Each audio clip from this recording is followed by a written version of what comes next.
የዴቭ እናት በሚያሳዝን ሁኔታ አደይን አስወጋቻትና ድፍት ብላ እንድትቀር አደረገቻት። ቤሪ ደግሞ በታዘዘችው መሰረት አደይን ሄዳ የተዘጋጀውን መርፌ ስትወጋት አደይም ደግሞ እስከ መጨረሻው ድረስ ተሰናበተች። ዴቭና ዳይመንድ ሰተት ብለው ቢመጡ አደይ ደግሞ የተወጋችው መርፌ እጅግ በጣም አደገኛና ከባድ ስለሆነ በዛው ጸጥ ብላ ቀረች። ዶክተሩም ደግሞ አደይን ለማዳንና ለማትረፍ አደይ ችግር ላይ ናት ብለው ባዘጋጁለት ወጥመድ ሰተት ብሎ ወደ ሆቴሉ ሲመጣ ሆቴሉ ላይ ደግሞ ያለ የሌለ ነገርና እንዲሁም ደግሞ የዴቭ እናት አንተ ጋጦጥ ጭራሽ እዚህ ምን ታደርጋለህ? አደይ አንቺን ተከትሎ እንዲመጣ አድርገሽው ነው እንዴ? ምን አይነት ብልግና ነው? ሴት ልጅ ያለ ፍላጎት ተከትሎ መጥቶ እንደዚህ ማድረግ ተገቢ አይደለም። ዶክተር በሰዓቱ አደይን ለማስወገድ እኔ በጣም ብዙ ነገር ለምኜህ ነበር፣ እንድትተባበረኝም ጠይቄ ነበር። አንተ ግን እኔ በዘጋጀሁትና በሰራሁት መንገድ እንድትገባብኝ አልፈልግም። ውጣላቸው። አሁን ዴቭና አደይ የራሳቸው ጊዜ ሊያሳልፉ ነው። አደይን ስላስከፋኋት ይቅርታ ልላት ነበር ወደዚህ የመጣችው። አደይ አንቺ ግን ዶክተሩን አስከትለሽ ትመጫለሽ ብዬ በፍጹም አልጠበቅኩም አለቻት። ማሚ በጣም ይቅርታ፣ እኔ ዶክተሩ ለማንም አልተናገርኩም፣ አንቺ በሰጠሽኝ አድራሻ ሰተት ብዬ ነው የመጣሁት ብላ አለቻት። እና ታዲያ ምን ታደርጋለህ? ሰው ሳይፈልግህና ሰው ሳያማክርህ አንተ እሷን የምትጠብቃት ምን ስለሆነች ነው ብላ ስትል፣ ዶክተር እባክህ ውጣልኝ፣ እኔ ዛሬ የራሴ የሆነ ትልቅ ጉዳይና የቁርጥ ቀኔ ነው ብላ አለችው። አደይ የፈለግሽውን ትሆኛለሽ እንጂ በህይወት እያለሁ እዚህ ቦታ ላይ የዴቭ እናት ችግርና አደጋ ልታደርስብሽ መሆኑን እያወቅኩት እጅሽ መሄድ አልችልም ብሎ ደመደመ። ሰላም ሰላም! ውድ የተከበራችሁ የተወደዳችሁ የቻናል ቤተሰቦች እጅግ በጣም ልብ አንጠልጣይ የሆነው የአደይ ድራማ እንደቀጠለ ይገኛል። አደይ ባላሰበችውና ባልጠበቀችው መልኩ ከባድና አደገኛ ችግር ውስጥ ገባች። እሱም ምንድን ነው? የዴቭ እናት እንግዲህ ችግሮቻችሁን መፍታት አለባችሁ፣ ከልጄ ጋር እንድትታረቅ ይፈልጋለሁ፣ እየተዋደዳችሁ እንድትለያዩ አልፈልግም ብላ ጀንጅናት። በሚገርምና በሚያሳዝን ሁኔታ የአደይ መጨረሻ ደግሞ ይሄን ሊያመጣባት ሲፈልግ ብቻዋን እያክለፈለፋት ዴቭን ልታስታርቀኝ ነው ብላ ሰተት ብላ ወደዛ ቦታ ስትሄድ ቤሪና የዴቭ እናት ሆነው ሊያስወግዷትና ሊገሏት ወሰኑ። የዴቭ እናት ድንገት ትኬት ተቆርጦላት ከዛ ቦታ ላይ በራ እንድትሄድ ዴቭ ኤርፖርት ድረስ ሂዶ ሸኛት። የኔ ልጅ ካሁን በኋላ ከዛች ከተራ ሰራተኛ ምናችንንም ከማትመጥን ሴት ጋር እንዳላይህ፣ በቃ ከቤሪ ጋር ያላችሁን ጉዳይ ጨርሱና ወደ ሀገራችሁ ቶሎ ተመለሱ፣ እኔም በጉጉት ነው የምጠብቅህ የኔ ንጉስ ብላለችው። ማሚ አታስቢ፣ በሰዓቱ አንቺ ልክ ነበርሽ። አደይ ቅንጣት ታክል ለኔ ቦታና ስሜት የላትም። ከዶክተሩ ጋር እንደዛ ትሆናለች ብዬ በጭራሽ አልጠበቅኩም ነበር። አሁን ላይ ከቤሪ ጋር ሁሉንም ነገር ጨራርሼ እመጣለሁኝ ብሎ አላት ማለት ነው። እንግዲህ እሷም ተሰነባብታው ስትሄድ እሱም ደግሞ በጣም በሚገርም ሁኔታ ከአደይ መለየቱ ቢያናድደውም ዳይመንድ ደወለለትና አደይ ከባድ ችግር ውስጥ የገባቸው በገዛ እናቱና በአዲሱ ፍቅረኛ መሆኑን ሲነግረው በጣም ደነገጠና እየበረሩ ወደ ሆቴሉ ሲመጡ አደይ የደረሰባት ከባድና አደገኛ ችግር ሲያዩ በጣም ደነገጡ። ፍቅር ከቤዛ ጋር ከባድ ጦርነት ገጠመች። ቤዛ እንደለመደችው ወደነ ፍቅር እናት ቤት ሄዳ የባርኬ እናት፣ እርስዎ በጣም ጥሩ ሰውና መልካም ሰው ነዎት። እኔ እውነት ለመናገር ከእናቴ በላይ ነው የምወድሽ። ብዙ ነገር አድርግሽልኛል። እስር ቤት ቆይታዬ ውስጥ በቃ እያሰብኩሽ ነበር። ሰላም ልልሽ እንጂ የመጣሁት እኔ ምንም ፈልጌ አይደለም። በተለይ ከአንቺ ጋር እኔ ብዙ ችግሮችን መፍጠር አልፈልግም። ብዙ ነገሮችንም ሳልፍ ካጠገብ ሆነሽ እረድተሽኛል። ካጠገብ ሆነሽ መጥፎ ነገር ስሰራ ጥሩ ነገር እንድሰራ አርገሽኛል ቤዛ። አሁንስ መቼ አንቺ እስር ቤት ቆይተሽ መተሽ ምንም እኮ የታረምሽው ነገር የለም። ቆይ አንቺ ለምንድን ነው ለሊን የምታሰቃያት? ለሊ እኮ አሁን ነው መቆም የጀመረችው። ባለፈው ያን ሁሉ መርዝ መርዘሽ እንደዛ ስታሰቃያን ነበር። አሁን ደግሞ ቤቱ የኔ ነው ብለሽ ካርታውን እንደው ምን ተመን አድርገሽ አዙረሽው ነው። ቤዛ እድሜ ልክሽን ክፋትና ተንኮል ስትሰሪ አይሰለችሽም እንዴ? ብላለቻት። አይ ማሚ፣ ቆይ እናንተ የሚታያችሁ የለሊ ስቃይና የለሊ ህመም ብቻ ነው። የኔስ እንዴ? ለሊ እኮ ከማንም ጋር አልደረሰችም። አንቺ ነሽ ወደ እሷ ሄደሽ እያሰቃየሻት ያለው።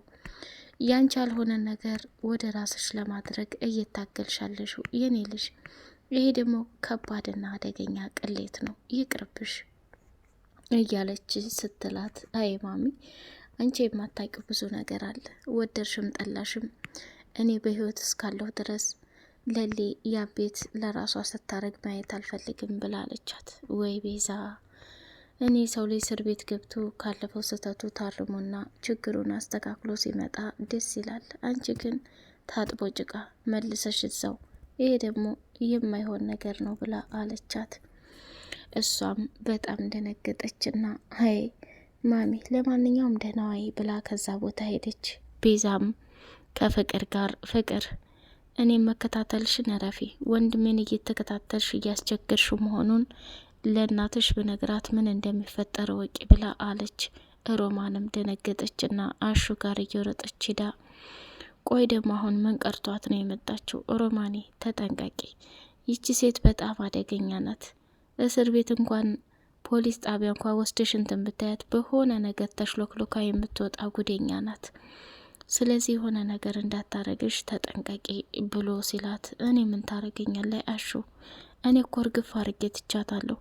አሁን ጭራሽ ከእትዬ ጋር መታ ስትሞዳሞር ነበር። አቤት የሰው ልጅ ግን እንዴት ነው እንዶ ማስመሰሉን የቻለችበት? ምንም እንዳልተፈጠረ ምንም እንዳላደረገችውና ስታወራ በጣም ትገረማለህ አሹ። እኔ በጣም ገርሞኛል እያለች አለችው። የእኔ ፍቅር አንቺ ብቻ ተረጋጊ፣ አንቺን ብቻ አይንኩብኝ እንጂ ሌላው ትርፍ ነው እያለ ሲዋሩ፣ ቤዛ ቆይታዋን ከፍቅር እናት ጋር አድርጋ ልትወጣ ስትል፣ አሹም ደግሞ ስሚ፣ ሴት ልጅ የሚፈትሸው ሴት ነው። ስለዚህ ሮማን በደንብ አርግሽ ፈትሻት፣ ይቺ ቅሌታም ውርዴታም እያለ አሹም ቤዛን ከፍ ዝቅ አደረጋትና ፖርሳዋንም ልብሷንም ፈትሸው ከዛ ቦታ ላይ እንድትወጣ አደረጓት። ዳይመንድ እንግዲህ እጅግ በጣም በሚያሳዝን ሁኔታ የዴቭን ፍቅረኛ ፖርሳዋንና ስልኳን ዘርፎ እያሰቃያት ይገኛል። እሷም ዴቭም ሲደውልላት የዴቭም እናት ሲደውሉላት ስልኳ በሰዓቱ እንደተሰረቀና እንደተዘረፈ ስትነግራት፣ የኔ ልጅ እኔ ዛሬ ከ1 ሰዓት በኋላ በረራዬ ነው። አሁን ደግሞ አንቺ ማድረግ ያለብሽ ነገር አዴይን እዛ እኔ የተኛሁበት ክፍል ጎን ናት፣ ሂጅና የተዘጋጀውን መርፌ አንስተሽ መውጋት ብቻ ነው የሚጠበቅብሽ። ከዛ በምንም አይነት ሁኔታ ከዴቭ ጋር ልትሆን አትችልም። ይሄን ካላደረግሽ ዴቭን አይንሽ እያየ ታጫዋለሽ ብላለቻት። እንዴ ማሚዬ፣ ይህንማ ምኔ በፍጹም ልቀበል አልችልም። እኔ እያለሁ በህይወት ዴቭን ማንም ሲወስድብኝ አልፈልግም። አንቺ ያልሽውን በሙሉ አደርጋለሁኝ ብላ ቤሪም ሰተት ብላ ወደ አደይ ክፍል ገብታ የሰራቸውን ሰራች። ሩታ እንግዲህ ወደ ፖሊስ ጣቢያ ሄደችና ዶክተሩ እንደታሰረ ስታይ ፊቱን እያሻሸች፣ ወይኔ ጉዴ ተጎርተሃል እኮ ባንዴ ጠቋቆርክ። በቃ አዴን አለችበት ቦታ ሩታ ፈጠን ብላችሁ ደርሳችሁ የዴቭ እናት ልትገላትና ከባድ ችግር ልታደርስባት ወስናለች። ስለዚህ እንድትደርሱላት እፈልጋለሁ ብሎ ሲል እሺ አለችና እየበረረች ከዳይመንድ ጋር አደይን ፍለጋ ቀጠሉ። ለሊ ቤት ሲሄዱ ለሊ ዘንድ ደግሞ ምንም ነገር እንደሌለና ለሊ በጣም በሚገርም ሁኔታ እንዴ ቆየ ዴቭ እናት ጤነኛ ናት እንዴ? እንዴት ታደርግ ትችላለች? ሌላ ችግር አድርሰውባት ነው ማለት ነው? ወይኔ አደይ እሷ እኮ ውስጧ ፈርቷል። እኔ ነኝ እንደውም ሂጂ ብዬ የገፋፋኋት እና ሆቴሉ ላይ አሁን አደይን በህይወት እያለሁ ማንም እንዲጫወትባት አልፈልግም። አሁን ቀጥለጥ ብለን ሄደን አደይን ማትረፍ አለብን ተባባሉና ሁላቸውም እየተሯሯጡ ሲሄዱ ዳይመንድና ዴቭ ደግሞ ያዩትን ነገር ማመን አቅቷቸው እናቱና ሊያገባት ያሰባት ሴትዮ ያደረጉት የክፋት ጉድ ባይኑ ሲያይ በጣም ደነገጠ። ዶክተር በጣም ጀግና፣ አደይን ለማትረፍ ያደረገው ነገር እጇን አንጠልጥሎ መኪና ውስጥ አስገባና አደይ በኋላ ልታመሰግኝ ትችያለሽ፣ የዴቭ እናት አንቺን ልትጎዳና አንቺን ማሰቃየት ትፈልጋለች ሲሉሽ ለምንድን ነው የማይገባሽ? ለምንድን ነው እኔን ማሰሚኝ? ለምንድን ነው የማትረጅኝ? እያለ ነው የጮኸባት ማለት ነው። እሷም በጣም እንደነገጠችና የምትሆነው ሁሉ ግራ ገብቷት እየተደናበረች ትገኛለች ማለት ነው። እንግዲህ ሩታም የዶክተሩ ፍቅር ከሚባለው በላይ እሱ ቦታ ባይኖረውም ዶክተሩ ግን እኔ ምን ያክል አደይ እንደምወድሽና እንደማስብልሽ ብታውቂ ኖሮ እጅሽን አንጠልጥሌ ይዤ ስሮጥ ለምን እንዴት ብለሽ አላልሽም? አደይ ሁሉም ሰው አንድ ይመስሉሻል። አሁን እኔ ስገፈታትሪኝ የዴቭ እናት አንቺን ለመግደል ምንም ርህራሄ እንደሌላት አረጋግጫለሁ። ልጠብቅሽ ግድ ይላል እያለ ለመርማሪውም ደግሞ ይሄን ነገር ሲናገር መርማሪው አደይ መታ እስካልመሰከረች ድረስ አንተ የተናገርከውን ንግግር አምኔ ልቀበል አልችልም። ስለዚህ አደይ መታ አስገድደህ እንዳላስቸግርካት እናንተን እንዳላልካት መናገር አለባት። ያ ካልሆነ ግን በጭራሽ የምትለውን ነገር ዶክተር አምኜ ልቀበል አልችልም ብሎ ተናገረ። የቻናሌ ቤተሰቦች የአደይ መጨረሻ ምን ይሆን? አደይስ የተወጋችው መርፌ ምንም ሳትሆን ትተርፍ ይሆን? ዴቭ እና አደይ ታርቀው ይጋቡ ይሆን ወይስ ወደ ዶክተሩ ትሄድ ይሆን የሚለውን የምናይ ይሆናል። በቀጣይ ፓርት በጉጉት እስከምንገናኝ ላይክ፣ ሰብስክራይብ እያደረጋችሁ ለምታበረታቱኝ አመሰግናለሁኝ። በቀጣይ ፓርት በጉጉት እስከምንገናኝ ሰላም አለይኩም ወራህመቱላሂ ወበረካቱ።